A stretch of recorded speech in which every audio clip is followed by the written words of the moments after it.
what do you say to those personal chefs out there who want to grow their business? They're ready to take that leap, but they are afraid to hire certain types of chefs. They are afraid that that chef may come in and take their business. All right, this is really giving my deepest secrets here. This is my really my secret sauce right here.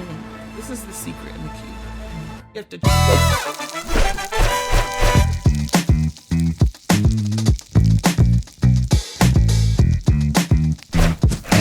Hello! On today's episode, we're going to talk about the easiest way to grow your personal chef business. And I am here with Cynthia Cornegay, my friend and amazing co-host. Oh, how are you? I'm doing well. How about yourself?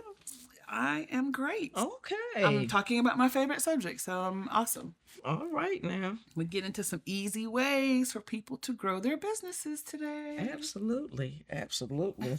Well, thank you again for having me.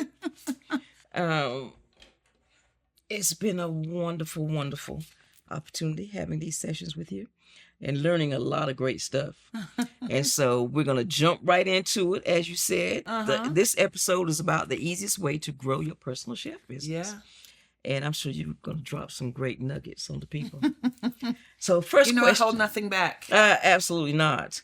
So what's been the most efficient growth strategy for your personal chef business that required the least amount of effort with the highest return?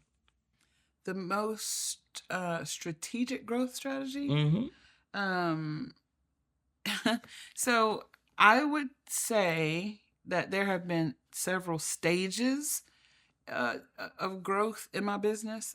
I was able to grow my business originally when I was a one-woman show, simply by diversifying the services that I was offering, going from just meal prep to meal prep and dinner parties. Meal prep was during the day, during early in the week. Dinner parties were at the night, typically on the weekends. So I was literally able to double what I was doing just by diversifying my services. And then at the point where I started to have to turn away business because I was already booked or too busy as a one-woman show, that's when I started to expand and bring on a person here and a person there, so that then when you start to do that, you start to experience really some exponential growth. But I think, I don't want to. I'll go into more of that here in just a few. Okay, all right. So how can personal chefs create systems that allow them to scale beyond their own two hands without sacrificing quality? Looks like I'm going to get to it right now. Right. So, systems that allow you to scale. And I'm glad that you asked the question that way, because it is the systems and the processes that allow a personal chef to scale. If you're winging it, if you're just flying by the seat of your pants, it's very difficult to duplicate yourself, right? Because when you're talking about scaling, you really are talking about cloning yourself, right? You need someone that's able to do what you're able to do at the end of the day, right? If you're gonna get some time back, or you're gonna if you're gonna work less and earn more, then you need to have somebody that can be another version of you. You need to transfer your DNA into your team. So in order to do that, you have to have systems and processes in place. It's the foundation. It's the reason why my folks go through the work that they go through over 8 to 12 weeks or so to put in the work, because now you have a foundation. You basically built a money machine, because you can continue to duplicate yourself over and over again, because you have a system, a process in place. I know we all probably have experienced a job or when you got thrown into a place that was chaotic and disorganized. It is not fun as an employee to work for a disorganized manager, or in a place that doesn't really have a system. People want structure, they want boundaries, they want to know what does success look like, what should I follow, how should I do it. And if you don't even know, you can't possibly transfer that information to someone else. And so you're stuck as a one-woman show. You're stuck being the solopreneur, and therefore you're limiting your income because you are absolutely still trading time for money. Okay. Now, what role does hiring staff or building a team play in growing a personal chef business? And when is the right time to make that leap? You'll know when it's the right time. You'll know when it's the right time because I'm going to tell you exactly what's going to happen. When you are booked on a Friday and Saturday night, you book for maybe a candlelight dinner for two, $700 job or something, and you get a call on Tuesday for someone who wants you to cook for 24 people, and they want the executive package, which is going to end up being a $5,000 job. But guess what? You already booked on Friday night. You can't do it. You're literally losing money by being a one-woman show at that point. So you're gonna when you get to the point where you're losing money, you're turning away jobs. When you can't be sick, or you can't, go on the vacation, you can't go to your child's basketball game, you can't go to your family, dinner party or whatever the case may be. All those things are going to be signs it's time for you to get another set of hands in your business. Hey, have you ever wondered what type of personal chef business is actually the best fit for you? Like, should you be doing private dinner parties, meal prepping, or vacation gigs? Look, I got you. I created a free quiz that will tell you exactly which business model makes the most sense for your lifestyle, your strengths, and your goals. And it takes just 2 minutes to complete. At the end, you'll get a personalized roadmap that'll show you how to earn more while working less and the exact steps you need to get started. Don't waste time guessing. Hit the link in the description, take the quiz, and start building the personal chef business that's right for you. What do you say to those personal chefs out there who want to grow their business? They're ready to take that leap, but they are afraid to hire certain types of chefs. Meaning they are afraid that chef may come in and take their business. All right. I get this question all the time. It's actually probably the biggest fear that people have about growing a team in their business. And it's, how can I trust somebody with my baby? It's a natural human instinct. I built this. This is mine. I know it inside and out. And this is my method, my way, my recipes. And how can I trust that to someone else? So, and this is really giving my deepest secrets here. This is my secret sauce right here.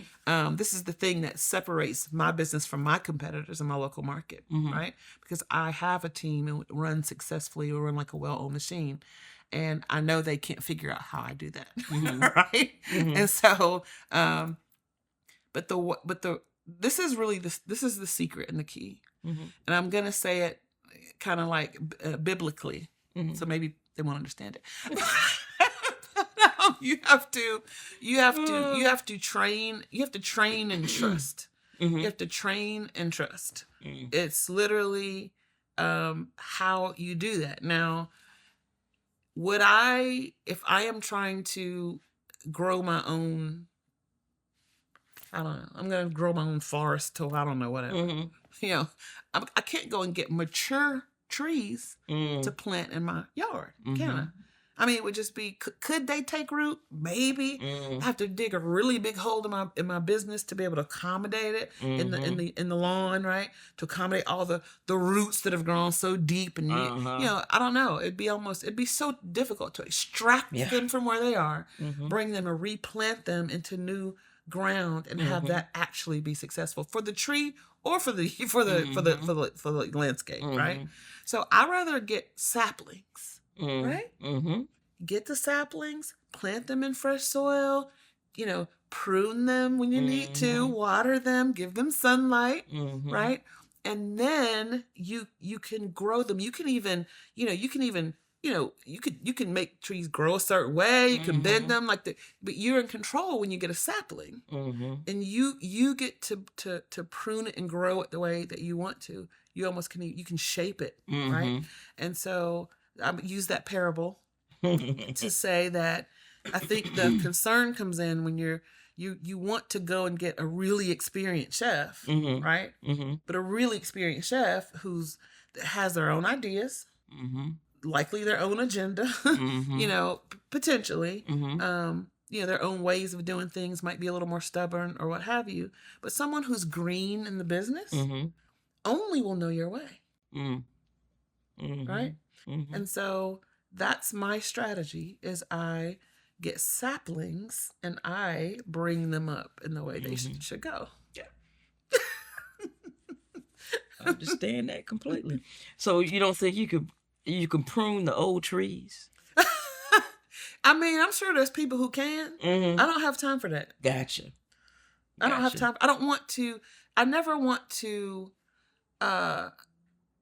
try to force someone to unlearn bad habits. It's better to just teach someone in the first place how to do a thing than to try to get somebody to unlearn bad habits. And so for me, because I am asking these people to attach their wagon to my engine, right? To my vision, right? And so it's almost like I want people who are entrepreneurial, or that they have entrepreneurial spirit, they have a great business like sense, and they are ambitious and all of that. So it's not that I'm, I don't want just employees. In fact, I help these folks grow their own businesses, and help them just like I'll help one of my students, and like they let them leave the nest, right?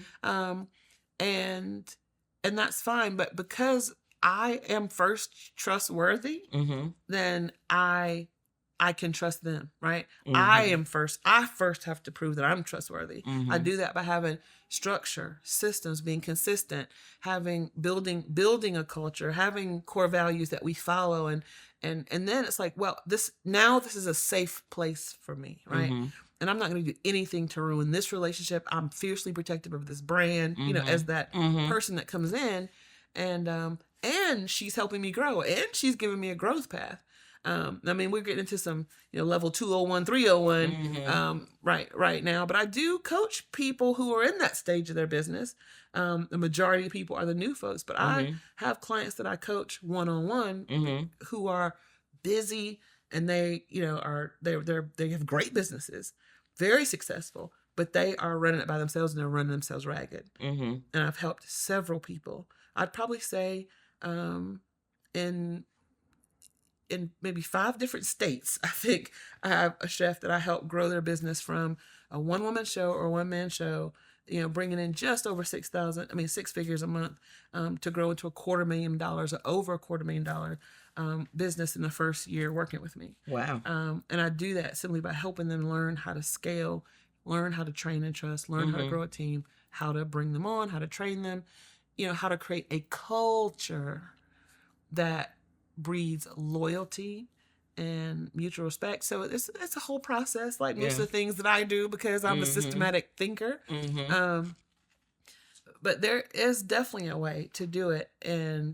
But I'll say this too. The final thing I'll say is that I think one of the biggest mistakes people do make, no matter who they hire, is they don't build in the time to train them properly. And they expect them to just know. And, if I don't have time to give you, and I don't have time to show you, and I say, this isn't working out. And is it really their fault? Or is it yours? Did you take time? So if you're going to grow and you want to bring people on, you need to like carve time into your schedule to really, properly train someone so that they can be the mini-me that you want. But otherwise you don't give them a chance, and it doesn't feel like a safe space for them either. And that's not very good for business either, is it? No, definitely. You're sending them out as your representative. And they're not trained. It's just, and then they're frustrated, and then it kind of reinforces the false belief that they have to do it themselves. Well, if I want to write, I got to do it myself. But you really didn't take the time to train this person. That's not fair. It's not fair to them, and you're lying to yourself at the same time. So it's, I just have to keep doing the same thing. I have people who've called me on several occasions, who are well-known, successful one woman and one man shows. They're just a solopreneur, and they're drowning in their business, completely drowning, are starting to hate cooking, and just won't. I mean, like, keep reaching out and saying, like, I really need help with this, but they're just not willing. They're just not willing to make the shift in their thinking and the shift in their practices. Because if you know you run into a janky situation, you first have to fix some things, which is what we're going to do. We're going to look under the hood and see what we have to fix before we bring anybody else into it. And so, it keeps them stuck in that cycle, end up hating their own business. But you have to be somebody who's willing to grow, willing to open up, and see the things that need to be fixed in your business first. So you have that good foundation, right? People I work with they get a good foundation because they're building a new one. If I work with somebody who's already got an existing business, I'm going to look under the hood and say, do you have all my boxes checked, or what needs to be a good base? So someone who's open to that, and they can, make those changes. So now you have a solid base. Now we can start having some interest meetings and bringing some folks on the team. It's really important to do that, though. It's really important to expand and grow.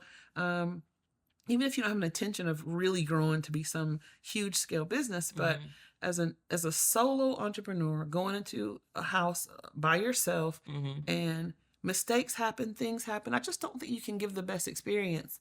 I don't think you can give an 11-star experience if you're there by yourself. I just don't think you can. I think someone needs to be attending to the guest, who is their sole focus to attend to the guest. If you forget an ingredient, God forbid you forget a quick piece of, you have someone that can go and run and grab something so you can keep things going.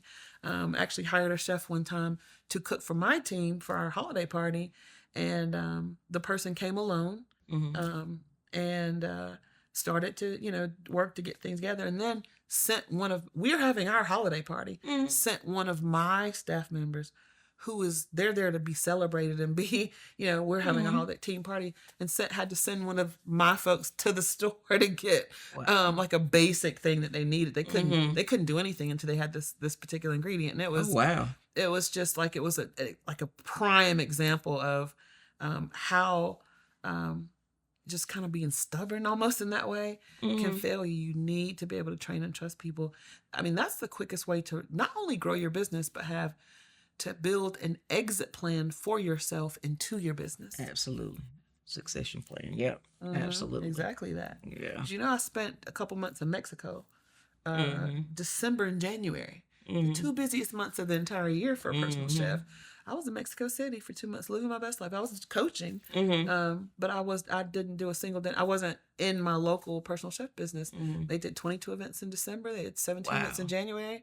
And I was down there practicing my Spanish, living my best life, and coaching women. Just needed a strong Wi-Fi signal. I can coach from anywhere. That's the type of freedom. That is the type of freedom I'm talking about. Like that is unheard of in our industry. One woman shows women. That's just kind of how things have always been done as a personal chef. Personal chef, you work alone. Like, what are you talking about? Build a team. Like, that doesn't even, it sometimes even cross people's minds, but even if you have a great successful business and a successful brand, you are still always trading your time for money, and you're losing money if you don't scale your business. Even just to have a sous chef and a couple of servers is gonna take some weight off you and give your clients a better experience. Okay. Wow. Good stuff. Again, trust it's a lot. issues. I know. Yeah. You said trust. Yeah, trust that's issues. what it all boils down Trust to. issues will hinder your own growth. Because sometimes you need to make an outlet pass, right? When you're in the trap, right? I'm gonna go for my basketball analogies. If you're in the trap, sometimes you gotta look for a teammate to make an outlet pass to, so you can get free from that trap. Yeah. But if you're unwilling to do that, you're gonna get that 5-second violation, and you're gonna lose the ball. Yeah. That's what it is. All right now. Okay. Hey, if you're on this journey to turn your passion for cooking into a real business, you don't have to do it alone. You need to join the Chefanista Collective. This is the place where you get the support that you need to accomplish the dream that you have. There are live master classes that take place, tons of resources in there. But the most important thing is you get to meet other chefs on the same journey. And we're in there celebrating our wins. All that's missing is you. This is your community, this is your tribe, and it's your time. So I'm offering you a 14-day free trial so you can hop in and see for yourself, because this is something that really can't be explained. It has to be experienced. This is the way you get this done faster, stronger, and better, because we do it together. So click the link in the description below to join the Chef-Anista Collective completely risk-free. Right. How important is having a niche or specialization when trying to grow your personal chef business? Well, I mean, I think it's huge because it affects your personal brand, your niche, what you're known for, your specialty, your zone of genius, your focus, the thing you're the best at is obviously the place where you have the most potential to grow, because no one else can match you there, right? But if you try to be like a cheesecake factory, I can't get sued on here, kind of. If you try to be like a cheesecake factory, you try to make you try to have a 42-page menu and make every kind of cuisine, none of it's going to be the best version. There's so many things that you have said today that's what popped into my mind, but I didn't want to say that because I was like, can I say that? I think you can. I think Howard Stern says worse things on his, I'm his sure. radio show. But yeah, because a lot of things that have been said, I thought about them in that extensive menu, and being all over the place. All things, honey. To all people. And really, you probably should just stick to the cheesecakes. But I mean, all I'm saying is, in any situation like that, and not to specifically call them out, but anytime you go to anywhere where they have they got every type of cuisine, and it's such a huge menu. It's like, can you really be the best at any one of these things? Right. But I have a specific menu each season that I've. People will say something like my potential customers or customers will say, "Hey, what's the best thing on that? Like, what would you recommend?" And I tell them, if it made it onto my menu, it's incredible. There's nothing that is not absolutely unbelievable that's on my menu. So you can't go wrong. But I feel like I'm just a parrot with that word, but I intentionally take time and craft my menu to mean something to me, mean something to be, kind of worthy of that high-end dining experience. It can be plated correctly. It can be executed in 3 hours logistically in someone's home. And it's something that I know it's like the best version of that thing, right? Like I perfected it. So every single thing is like, oh my gosh. Like that's what you want. Yeah. You want to blow people's mind. Yeah. I don't want to have, like be spread all over the place and be average. Do you have a favorite dish? That is literally the worst question. No, I'm not saying it's the worst question. Like you're asking the worst question. I'm saying every chef, it's like asking somebody like, what's your favorite kid? Your favorite kid? Which one of your children is your favorite? And they lie and say, no, I don't but have favorites. we end up having these answers that we just say because, when you get interviewed or whatever. And so it's like, well, you got to have an answer to say. So I'm going to say my Low Country shrimp and grits. That's my standard answer. Is my favorite dish to prepare. But if I'm being honest, I love preparing all the things that are like my specialty. I love preparing good old country, like almost food that won't say it could never make it on my menu, but it hasn't been able to make it yet because I haven't figured out how to plate it in a way that would make it, like the plating and presentation to be where it needs to be. But just some of my favorite to eat and consume and prepare for people, like my red stew chicken, and it's like one of my friends, ex-coworkers and family members' favorite thing. If I'm making red stew chicken, people will come from far and wide, like, oh, she making red stew chicken. Now I'll do that for your shrimp and grits. And the shrimp and grits is and the pound cake. You said a pound cake? Yeah, the fried pound cake. Well, you tell me, what's your you asking me? Yeah, what my favorite dish is? I'm telling you, shrimp and grits and the fried pound cake.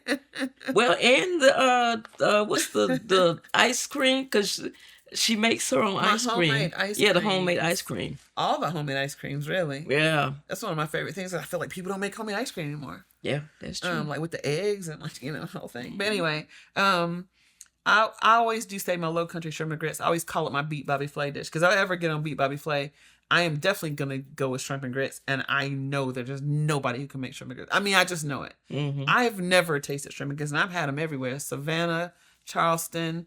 I mean, I've had them everywhere. Mm-hmm. I mean, and it's just, I mean, It's true. I mean, It's true. Sorry, I've had them like that the best too. one. I'm like that about a lemon drop martini. Everywhere I go, I have to have a lemon drop martini, and I always compare it to a specific the place. best, To the best place I've ever had it, and I always And compare you're it to almost that. setting yourself up for disappointment every time, almost. Yeah, Almost. I do that with steaks. I think I make the best filet mignon, I've been told by all of my high-end clients who travel the world and stay in the best places, that my steak's the best steak they've ever had. I have marriage proposals over my steak, my southern marinated filet mignon, right? And some of those marriage proposals were from the wives. They're like, can you marry us? Because we want this. But and so anytime I go to a steak restaurant or go anywhere with a steak, I just know I'm setting myself up for disappointment, because it's just not going to. It's not gonna. I need a sauce. I need a steak knife. Like, it's like I just So, let me see. I have a few favorites. Oh, okay. All right. Well, how do you balance taking on more clients with maintaining the quality and personalized experience your existing clients expect? Well, systems. I mean, systems is the way you stay consistent. It just is. The systems are the way. If you go to Chick-fil-A right here in Charlotte, North Carolina, you go to Chick-fil-A in Durham, go to Chick-fil-A in Portland, Oregon, they're going to have the same system. You're going to get that same my pleasure, right? They have a way of doing things. They have a culture. And so you're going to have a similar experience every time you go. And it's what you expect, what you've come to expect, right? And there's lines around every Chick-fil-A in the country probably right now while we're talking, right? But it's just they've built that brand, they built a culture, and they built policies and procedures that people follow. Yeah. It's like, I hate to say it. Ooh, I hate to say this. I do. But it's like Coach K with Duke, right? Didn't necessarily always have the best players, but he had a system that worked. It didn't matter even didn't even matter who the players were, because his system was so good. He could have average players who didn't really do anything in the NBA. Whereas Carolina will have star players, you know what I'm saying? And, we could lose to Duke on any given Sunday because they just had a solid system that it just worked. You know what I mean? Yeah. So, systems will take you a long way. And when you're talking about scaling and growing, it's just like imperative, because if this is the way we do things, it doesn't matter how many events we have. It doesn't matter who the customers are. It doesn't matter. Like, this is the way we do things. And so if it's Sally and Jim who saved up 4 months for this candlelight dinner for two, or, some celebrity that's, pay whatever, drop it. Doesn't matter. Doesn't matter to us. We treat every customer gets an 11-star experience, and that's our core value. So because we have these systems in place, I'll give you a great example. We have because I do have a team and a large team, so we have multiple events on any given day or night, right? But we know exactly what we can execute, how many events we can execute at one time, right? Because we know if we know how many servers we got to sign, we know how many chefs there are that are out, and we know, okay, if an event for 10 people comes in, we know 10 people means one chef, one sous chef, like one captain, one sous chef, and 2 servers, right? So that's our system. We've already pre-figured out what's going to give us the best opportunity to have a 11-star experience for our clients, and we have that grid. So it's like, well, we don't actually, if we do this event, we won't have a sous chef because everyone else is already, well, we can't take that event. I'm not going to give someone a lower experience because right, we just want to get that one more event in. So it just takes discipline, but also it takes knowing that, right? If we didn't know that, if we didn't realize, well, we know from experience that that many guests, you have to have a sous chef helping you plate. You need to have, 2 servers to handle, to keep the level of service. But if we didn't know that, we could go out and do that job and then get a 3.5 or a 4-star review to hurt our reviews. Mm-hmm. And I would much rather have my intact reputation than have that extra couple $1,000. Yeah. Okay. What technology tools or apps have had the biggest impact on streamlining your operations and enabling growth? Great question. So I actually cover this in my Organized Business Solution Suite, which is one of the modules I take my coaching clients through. It was one of the last ones because once you get your systems in place, it's kind of like you're almost ready to go. But I'll give you the main things. You definitely need to have a recipe management software tool, somewhere to it's just you're housing your recipes. All of your people have access to it. You're able to stay consistent. A lot of chefs break out in hives and they even realize they have to write down recipes because they, a little bit of this, a little bit of that cooks. But you definitely can't scale if you don't have all your recipes like written and recorded. So a recipe management system or app. There's a few out on the market, probably newer ones, but I've been using Pepperplate for a very long time. And then if you have a team, you need to now think about payroll and stuff like that. But let's not talk about with a team, just a regular business. You should have some type of email marketing system. It's MailChimp or there's so many new ones out there. I use Constant Contact, but you need to have an email marketing system because again, you keeping your current customer base engaged and rebooking with you is easier than acquiring new customers. So how do you do that? You stay in front of them by nurturing them through email sequences. So you need to maintain a CRM. That's your customer relationship management software. That's where you keep track of all your customer information, invoice, quotes, contracts, right? And then you're able to use the information, like use the emails to then nurture them through your email system. And then obviously you need a payment system, a way to accept any kind of payment that anybody want to send. You need to be able to accept it. Ain't nobody gonna be able to say that they have any method of payment that I don't accept. So I know that's right. If you want to send me money for however you want to send it. You want to send Bitcoin? I got you. So I can send it. I got it right here, but joking on that. But so you need to have your payment system. I would think that managing your recipes, document manage. So I mean, you can use Google Drive, Dropbox, but because you have systems and processes, that means you must have like a manual for your business, a place where you're keeping all your business documents, your business plan, your strategic planning for the like your employee records and all that. So you need a space in the cloud to keep those things as well. So document management, recipe management, customer relationship management, some type of financial processing system. And if you have a team, then you're going to need to add payroll and some kind of scheduling system. Okay. What role does content creation, such as blogs, recipes, videos, play in growing a personal chef business, and how can chefs approach this efficiently? I can talk from personal experience. Of course, I see people too online that have amazing traveling chef businesses, and of course, because their ideal clients are all over the country, and that's where their market is all over the country, they need social media. That's why you're going to connect with people from all over the country. But if you're growing a local personal chef business, as most of us are, then social media is not, and creating content is not the biggest thing or the biggest priority. If you have a website already set up amazing, you're getting traffic from Google searches, and you've got your Google business page claimed, and you've got traffic coming in that way, and then it's not going to hurt you to build a great social media presence also. I mean, when you have an event and someone's like, oh, we want to tag you in the pictures, you got to be able to give them a place to tag or whatever. But in my personal experience, in 15 years, I have not gotten local high-end clients from social media. Yeah.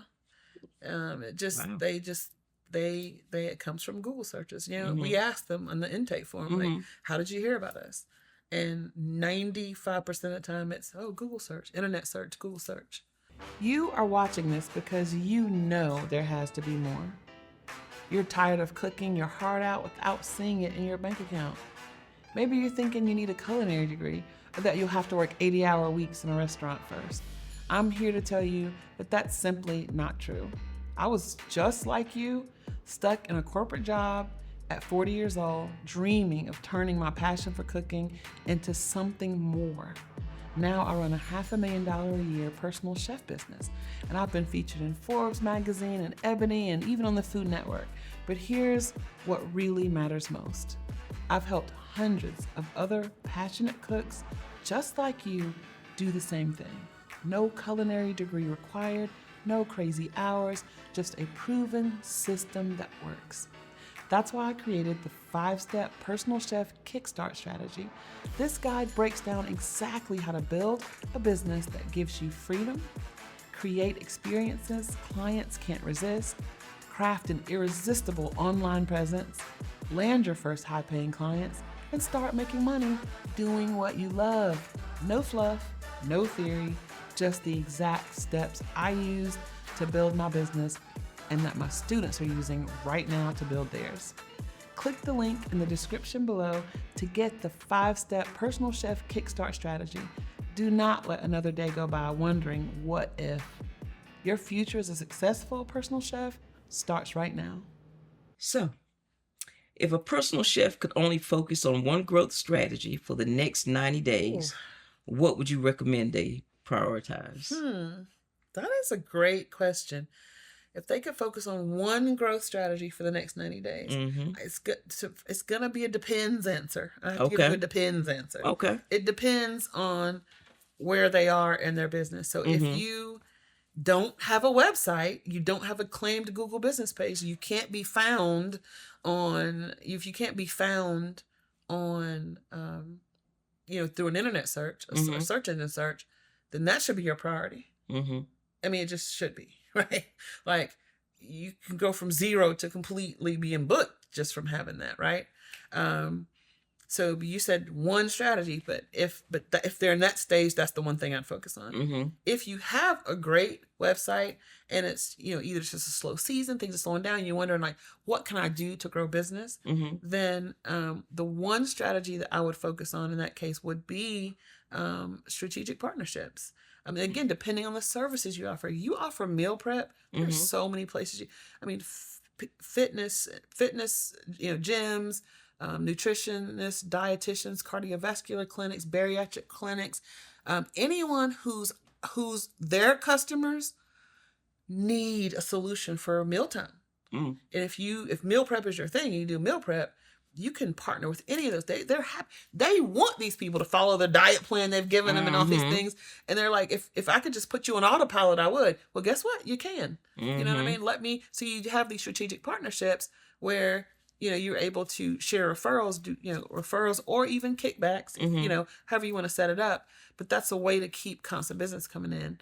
If it's dinner parties, then you may, or vacation, the vacation rental companies, if you're a vacation chef, event planners, people who plan events for people, obviously may have some say in who they choose to do food, but we're not caterers. So it would have to be, someone that knows that you're doing small or in-home events. Which brings me to the fact that a caterer might actually be a good strategic partner. Because if you're a large-scale caterer, it's like, we don't do dinner parties for 10 people. So they can refer people to you. And when you get someone that calls for the 150 people, event, you can refer them to them. So it can be a mutually beneficial relationship there. Okay. So I would focus on strategic partnerships if I've already got my website in order. Okay. Last question. Yes. So, I know we're talking about the easiest way to grow your personal chef business, but with everything that's going on in the world today, so to speak, if there's a young person out there, a young chef that wants to get into this business, what is the most important piece of advice that you can give them? You have to find a mentor. You have got to invest in knowledge. You can figure it out on your own. But, most people who go around asking for help from established chefs or what have Mm-hmm. you, or people in business, and they're like, hey, can I pick your brain? Or they're in their DMs and they're like, well, everybody's gatekeeping information. And I always kind of give a different perspective where they're probably not really, it may not be so much that they're gatekeeping information. It may be they don't want you looking into the hood because they know they out here winging it and they don't know what they're doing.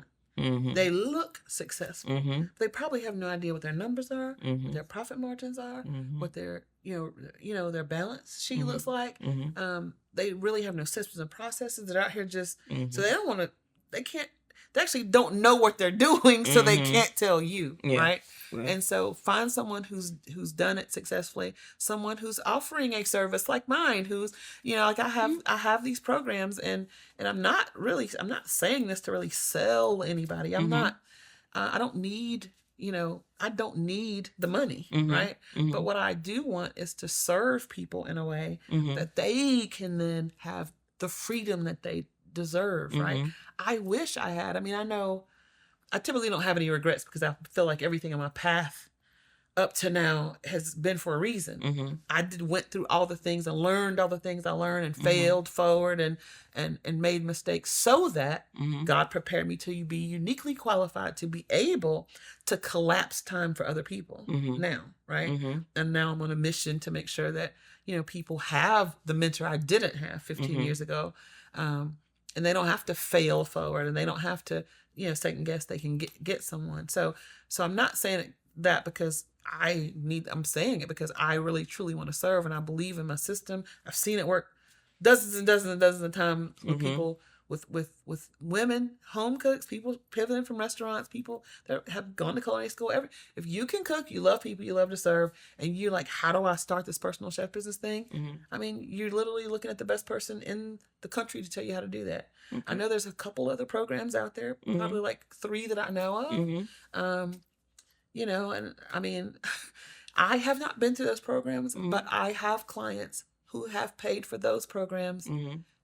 that are 10 times the cost of my coaching, Mhm. and they still come to me after and say, nobody's teaching what you're teaching. No one thinks about things the way you do. Wow. Well, that's a great segue into How do people find me? how can people find you? People find me at cheflisabrooks.com and at Chef Lisa Brooks on socials, but obviously that information is right down in the description of this video. I want to thank you for watching. As always, like, share, and subscribe so you can keep getting these gems, and I will see you on the next episode.